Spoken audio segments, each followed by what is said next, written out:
good stuff. So you can book here in Parañaque po at Godal Chocolate Factory to experience on how to make our chocolates good here at Godal. See you!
Dark chocolate.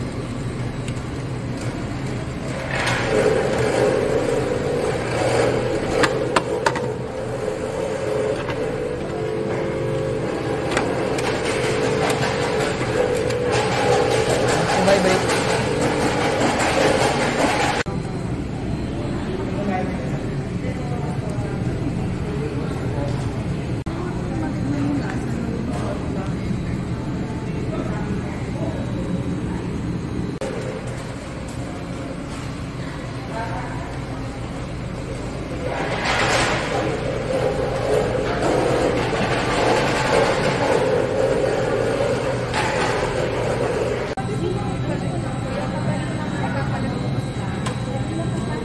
Okay na po ito.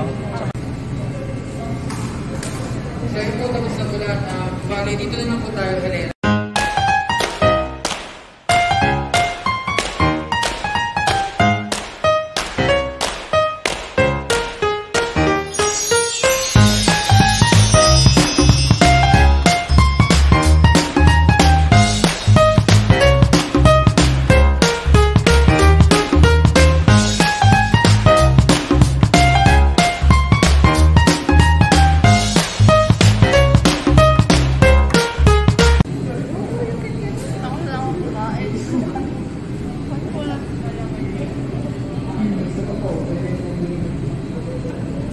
Product po kapag nagbabasa kayo ng ingredient labels.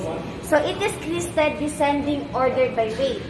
Meaning the first one listed here has the highest amount present in the product and the last one listed here has the smallest or least present in the product po.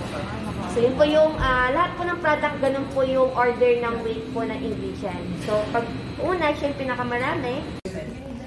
70% means cocoa mass and cocoa butter. 30% po yung sugar. 50% naman po, kung gusto niya sweeter, may 50% cocoa mass and cocoa butter, 50% po yung sugar. Mas matamis na.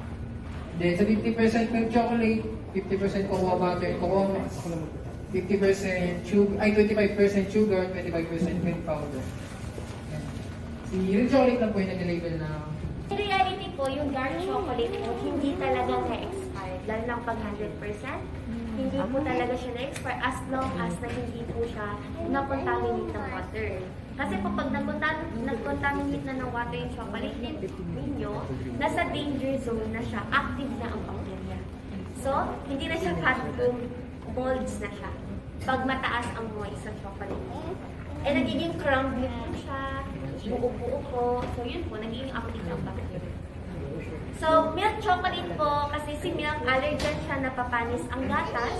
In reality po, 2 years pa talaga pwede. Pero, hindi na namin siya tinitigilis kasi we need to follow the FDA regulation. So, our milk chocolate po is 1 year lang. Our dark chocolate po is 2 years. Pero yung mga special creations namin, like yung pistachio Katayfi bar, 1 month lang po. Bakit po kaya? Kasi po, yung feeling po mataas ang moist. So, may tendency, magkakaamag po yung feeling niyo. So, yun po, mostly po, pag may palaman na po yung chocolate, mostly mababa ang shelf life. Pero kapag wala kang ina-add sa cocoa mass, mas mahaba pa. It will take years.